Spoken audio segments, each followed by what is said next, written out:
The leak of a draft Supreme Court opinion. The Supreme Court. The court that dark money built. Breaking news at the Supreme Court. The landmark Roe v. Wade case. A woman's constitutional right to an abortion. My body, my choice. And Leonard Leo, who really is responsible for helping Trump fill the Supreme Court. A Supreme Court decision with dramatic consequences. The justices ruling 5-4. You look at the decisions like Shelby County that attacked voting rights, and then you look at the dark money cases like Citizens United. It's not just us. The court is not in order. This is Senator Sheldon Whitehouse, and welcome to Making the Case. I am very happy to be joined today by some real luminaries, including Hank Johnson, who represents the Georgia 4th District and is my coordinate on the House Judiciary Courts Subcommittee. He's the top Democrat there, and I'm the top Democrat in the Senate. And we're also fellow 06ers who came to the Senate in 2007. Dahlia Lithwick is joining us. She is one of the best court watchers out there. She's the author of Lady Justice, and she runs her own podcast called Amicus. And our fourth participant is Lisa Graves. Lisa is the president of the board for the Center for Media and Democracy. She runs True North Research. She's a veteran of the Senate Judiciary Committee, and she's done some of the very best research into the apparatus used by the billionaires to capture the Supreme Court. We've got a lot to cover in our first episode as we explore the groundwork that was laid to eventually capture and control the Supreme Court for far-right special interests. Who was involved? When did this scheme begin? And how did it gain momentum? So let's start, Dahlia, if you don't mind me asking you first, to take us in a short trip down memory lane to the 60s and the 70s and the turbulence of that era and what the U.S. Chamber of Commerce was doing out of its concern that corporate America was losing the battle. Well, first of all, it's such a treat to be here with all of you. And thank you so much to both of you for the work you're doing, trying to sort of surface an issue that is incredibly, I think, murky and hard to connect to reality. I think the short, long answer, Senator, is that it's useful to realize, first off, that the U.S. Supreme Court has always been, but for a handful of glittering moments in the era you're talking about, an incredibly conservative, revanchist, backward-looking institution that we sometimes have this fanciful notion that the court has been this like shining protector of minority rights and freedoms. Not so, but they did have a couple good minutes in the 50s and 60s. And so we had under sort of the broad auspices of the Warren Court, a rights revolution, a court that, you know, whether you're looking at Brown v. Board, Gideon versus Wainwright, Loving versus Virginia, Griswold versus Connecticut, Roe v. Wade, you suddenly had a court that was incredibly, and I would say probably for the first time in history, solicitous of minority rights, of women's rights, of voting rights, of workers' rights, and really set itself the task of protecting kind of the little guy from big corporate interests and big moneyed interests. And aligned with social movements in the environmental space, for women's rights, for civil rights, for consumer rights. And how did the corporate world respond to all of that? Well, two things happened that were really interesting. One was that a huge movement that started off responding to Brown v. Board, that started off fighting the desegregation cases, reconstituted itself as a religious rights movement that went on the attack on abortion rights and reproductive rights generally. But the other piece of that, as you said, is the famous Powell memo, where it became very, very clear. So tell about the Powell memo for listeners who might not be aware of that particular episode. Right. So in 1971, shortly before he becomes a justice of the Supreme Court, Lewis Powell writes a memo essentially saying, hey, you know what would be really easy to do? It would be really easy to kind of capture the Supreme Court for business interests. It's not a hard thing to do. And we can, with concerted effort, make sure that business wins all the time at the court. And here's the kind of handy little playbook to do it. And then Justice Powell is elevated to the court, and we proceed to see a decades-long plan. I know it's what we're going to talk about today, but a decades-long plan at 100 different levels, whether it's building think tanks or whether it's capturing university professorships, publishing papers, amicus briefs, this entire sprawling web of operations that essentially is in the tank for big business and corporate interests and that manages over decades to fully capture the court. So the right wing is in a complete fit about all of this that is going on, and they're furious at Justice Stevens, a Republican appointee who is not far right enough, and Justice Souter, a Republican appointee who is not far right enough, and they are furious that Bork blew up and was not confirmed onto the Supreme Court, and along comes President Bush and appoints conservative woman, his White House counsel, Harriet Miers, to the court. Lisa, what happens then? Well, that's a very interesting story, Senator. And what happened was that Leonard Leo, who people now know as one of the main architects of the capture of the Supreme Court, which you've described in your books and speeches, and Representative Johnson has as well, what happened was that Leonard Leo objected strongly to the idea that Harriet Miers would be named. He helped to mount an effort to throw her over and replace her with Samuel Alito as the nominee. So he was not consulted, unlike with Trump.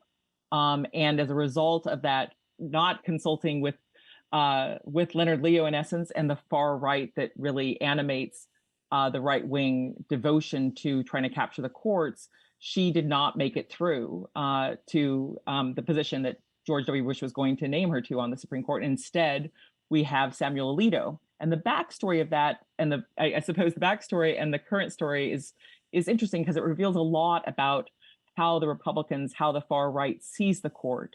They don't see the court, in my view, as a body that is supposed to be fair or neutral, that is supposed to be staffed with judges who have a reputation of fairness, of neutrality, of not putting their thumb on the scale. And you can see that in part because of their treatment of David Souter. He was someone who was nominated by George Herbert Walker Bush, by George W. Bush's father. He had been a judge on the New Hampshire Supreme Court, and he had a reputation of fairness. And his reputation of fairness led him to join in rulings that affirmed prior precedents, that did not reverse Roe, that did not allow terrible decisions discriminating against or even criminalizing LGBTQ Americans to stand. And as a result of Souter's fair-mindedness on a host of issues, criminal justice, civil rights, and more, the mantra in the right became no more suitors, no more suitors. And that mantra, doing a fast forward to when Trump became president or was on the road to becoming president, there's a book in which we see that Jonathan Bunch, who's one of the right-hand men of Leonard Leo, calls the Trump team to ask them, who their point person is on judges. And the Trump campaign advisor says that it's Sununu, who was instrumental to the selection of Souter. And basically, Jonathan Bunch, Leonard Leo's right-hand man, gasps because they don't want someone like Souter, someone who's neutral.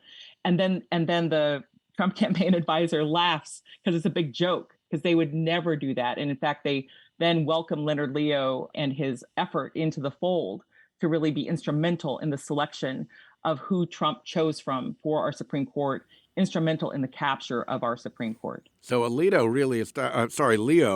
Leo really establishes his cred first when he's able to knock out the president's own White House counsel for the Supreme Court and turn right-wing billionaires against a Republican president and bring on Sam Alito. And he is also a functionary over at the Federalist Society. Hank, you've seen the Federalist Society operating in judicial selections for a while. What's your take on the Federalist Society's role in that period, recruiting and grooming and auditioning in the judge shopping business? Yeah, the Lewis Powell memo laid out a framework for the takeover of our courts, our education process, particularly higher education, indoctrinating postgraduate students, even going down to the high school level with determining what kind of school books were appropriate for our young people to be studying from. And the main goal was to indoctrinate students into a free market capitalist thought process. No rules, no regulations to protect the weak from the strong, to level the playing field so that all could have a chance to prosper in this country. It was a way of ensuring continued corporate dominance of the affairs of our society. And so in taking over the courts, of course, it was a long-term plan. And, corporations were inspired by the Powell Memo to financially support outfits like the Federalist Society, which was an indoctrination organ, something that was started on college campuses. I think Yale and Harvard University students and University of Chicago students, University of Chicago being the place where Milton Friedman laid down his free market capitalist view, which kind of transcended the Keynesian model of capitalism, which was a more managed economy. But at any rate, Federalist Society was put in place to be a pipeline from the schools to the silk stocking law firms, the U.S. attorney's offices, and thereafter to a coveted district court judgeship and an elevation up to Court of Appeals and ultimately to the United States Supreme Court. And so what we have today is a completion of that 40-year plan. I think Federalist Society was started back in '82, and now they have achieved their goal. They own lock, stock, and barrel a supermajority on the United States Supreme Court. And those six justices who constitute that supermajority are all members of the Federalist Society. They all have strong contacts. They all came through that Leonard Leo Federalist Society pipeline, it seems. All indoctrinated in the free market capitalist thought.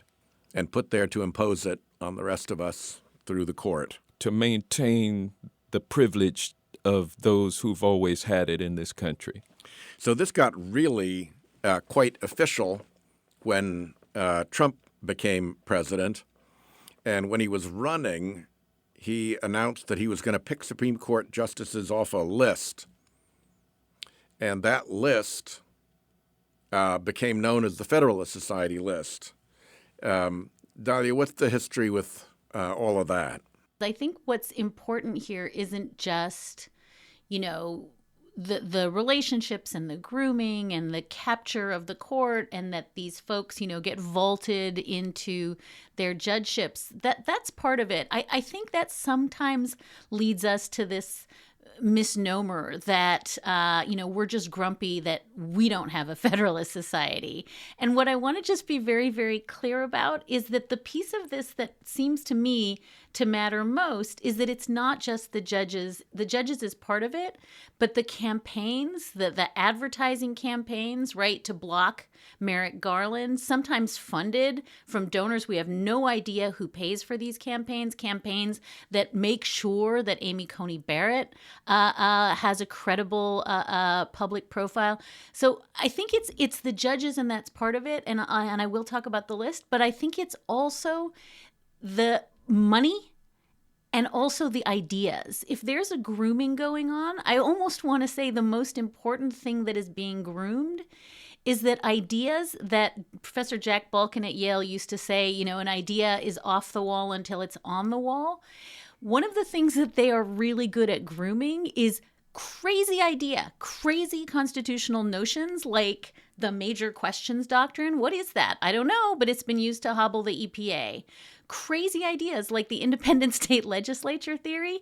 What does it mean? I have no idea, but it's being used to set aside a state Supreme Court's plenary authority over election matters in a state. So the judges are a huge part of this, but I also just want to be so clear that this is a web that is in some ways a massive car wash, not just for jurists, but also for doctrine and also for money. Okay, that's just the... Let me let Lisa jump in now, because I don't think anybody's done more work on this than her. What does that operation look like that is producing the doctrine, that is producing the TV ads, that is producing the public relations, and that is producing the justices? Well, that's right. It's a multi-million-dollar operation. In fact, it's a more than billion-dollar operation, really, when you get to the end of the day of it.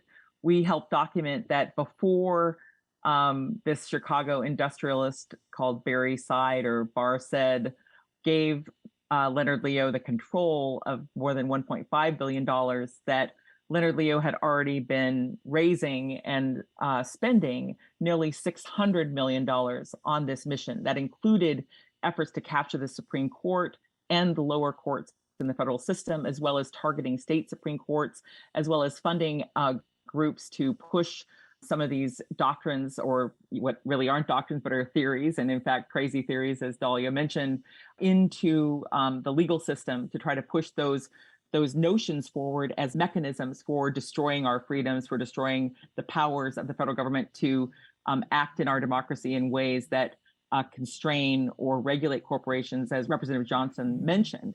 So give our listeners a quick description of the scale that you found of that operation. You mentioned groups. How many groups? Oh, sure. Yes. Well, there's an inner circle that is certainly a dozen groups where Leonard Leo either is directly in control of the group, that it's his group, or where he's on the board of that group and money is being funneled into those groups. And then there's an outer circle of other groups that work in tandem with them, sometimes with funders we can see, and often with funders, common funders we presume that we can't see because it's dark. And so he himself, in the initial Washington Post story in May of 2019, Bob O'Hara and Sean Boberg documented that network had raised more than $250 million, and that was before Brett Kavanaugh was nominated. When we fast forward to before Ketanji Brown Jackson was nominated, they'd raised nearly $600 million, and that was not counting the money raised in 2020.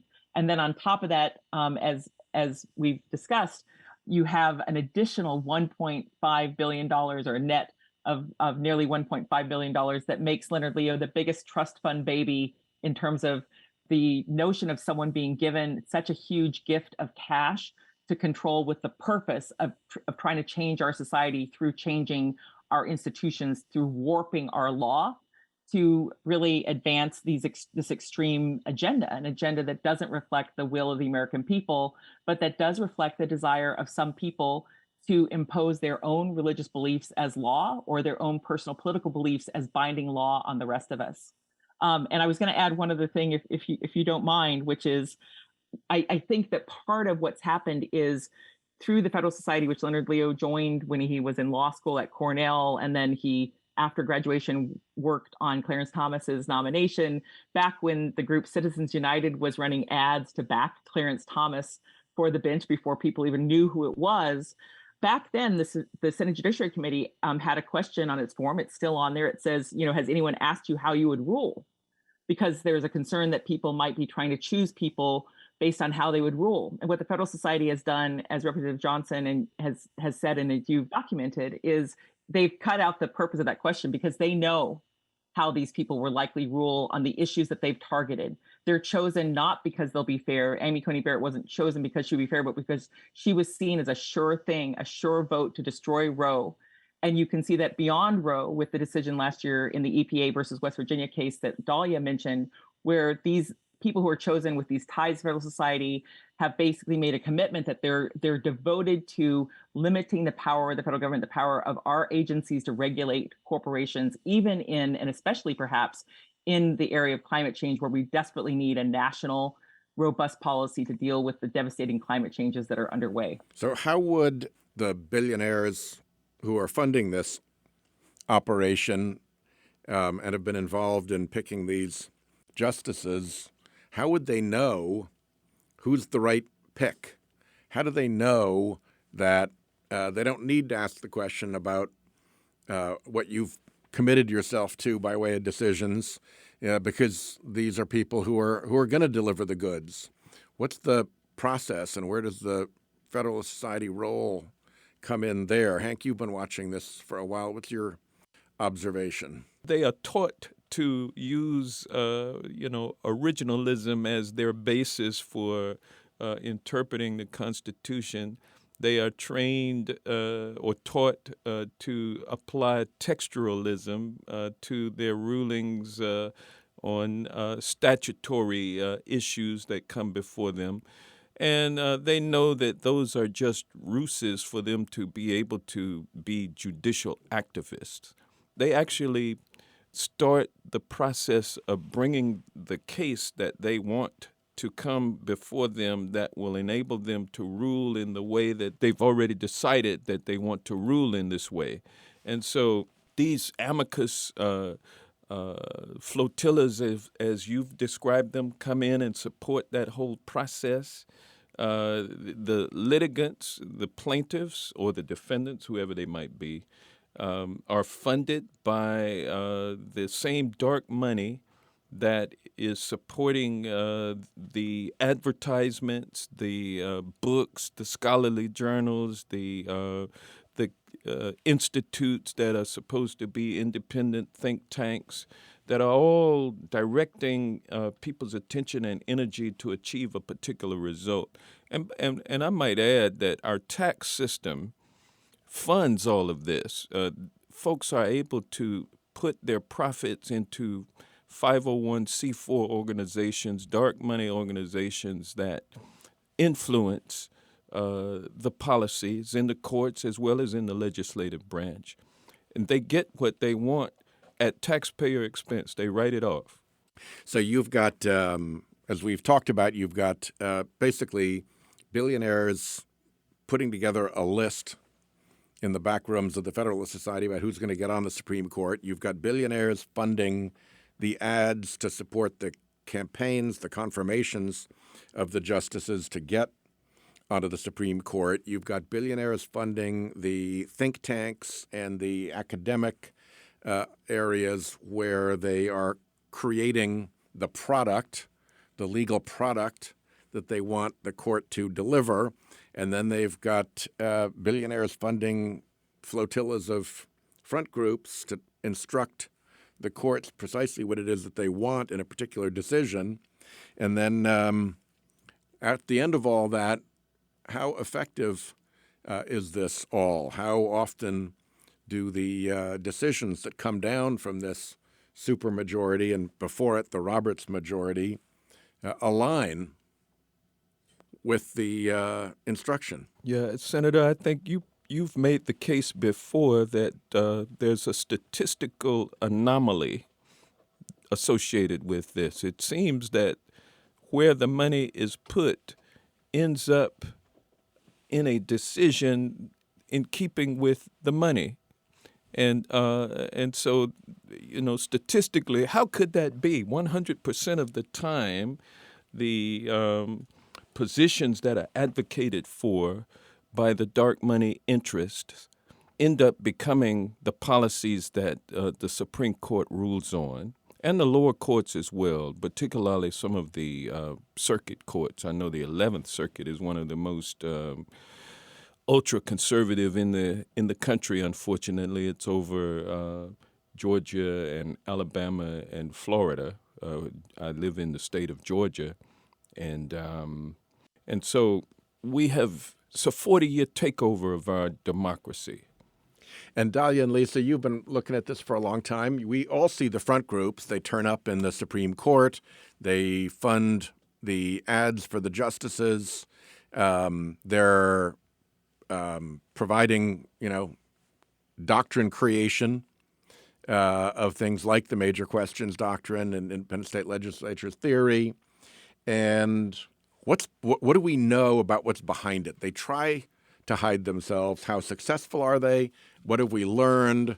Who are the secret funders in this, as Hank said, this sort of behind the mysteries? Who are the high priests there?